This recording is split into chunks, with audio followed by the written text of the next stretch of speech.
প্রিয় দর্শক আসসালামু আলাইকুম। চলে আসলাম আবারও প্রতিদিনের মতো নতুন আরেকটি রেসিপি নিয়ে আপনাদের সাথে শেয়ার করার জন্য।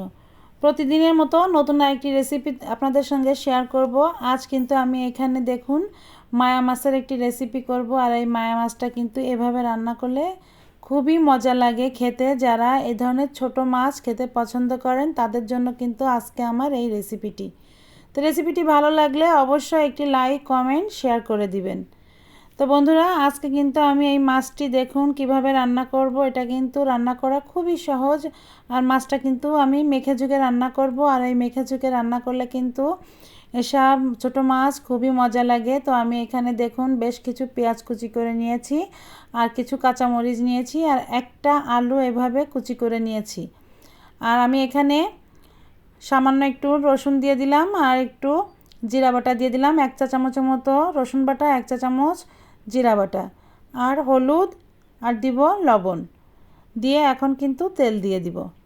তো এই ছোটো মাছ এভাবে মাখাচোখা তরকারি রান্না করতে গেলে একটু তেলের পরিমাণটা একটু বেশ ভালোই দিবেন, আর পেঁয়াজটা একটু বেশ ভালোই দিবেন, কারণ এইসব মাখাচোখা তরকারিতে পেঁয়াজটা একটু বেশি হলে কিন্তু এই তরকারিগুলো খেতে ভালো লাগে। তো দেখুন আমি এখন এই পেঁয়াজ আলু যা যা দিয়েছি সব কিন্তু এখন খুব ভালো করে এভাবে মেখে নিতে হবে। আর মাখাটা কিন্তু যত ভালো হবে তরকারিটা কিন্তু খেতে ততটা ভালো লাগবে। আর এই মাখাটা দেখুন মাখতে মাখতে আলুটা পেঁয়াজটা খুব নরম হয়ে যাবে, হাতের ভিতর চলে আসবে। আর এরকম ছাড়া ছাড়া যদি মাখাটা যদি ভালো না হয় তা তরকারিটা কিন্তু রান্না করার পরে মেশে না, আর তরকারিটা কিন্তু ঝোলটাও ঘন হয় না। একদিকে তরকারি একদিকে মাছ থাকে, একদিকে ঝোল থাকে।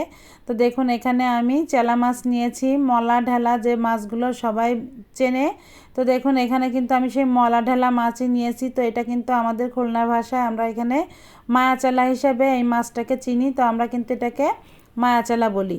তো দেখুন আমি এখন মাছটা দিয়ে কিন্তু এখন খুব ভালো করে মেখে নিয়েছি, আর পেঁয়াজটা আলুটা কিন্তু আমি খুব ভালো করে মেখে নরম করে নিয়েছি। আর নিয়ে এখন মাছটার সঙ্গে মেখে এখন হাতটা ধুয়ে একটু পানি দিয়ে দিব।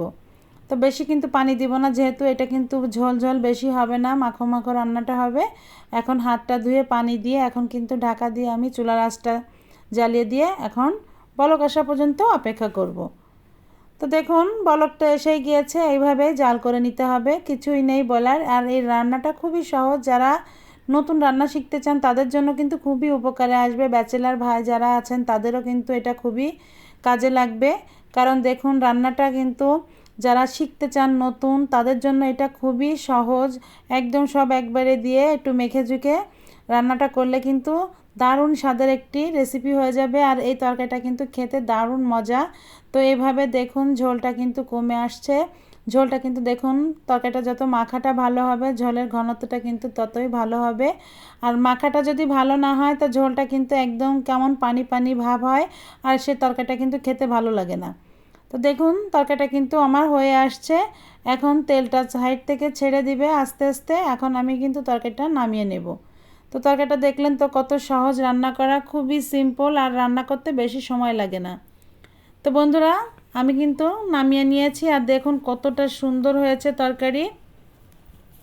এভাবেই কিন্তু আপনারা রান্না করবেন ছোট মাছটা। চাইলে আপনারা এর উপরে একটু ভাজা জিরের গুঁড়ো দিয়ে নিতে পারেন। তো আমি কিন্তু একটু ভাজা জিরের গুঁড়োটা দিব, কারণ এ ধরনের তরকারিতে একটু ভাজা জিরের গুঁড়ো দিলে কিন্তু স্মেলটা ভালো লাগে। আর ভাজা জিরের গুঁড়ো যারা পছন্দ করেন খেতে তারা অবশ্যই দিবেন, আর যারা পছন্দ করেন না তারা স্কিপ করবেন, কোনো সমস্যা নেই, স্কিপ করবেন। কিন্তু এমনিতেই তরকারিটা কিন্তু খুবই মজা লাগে।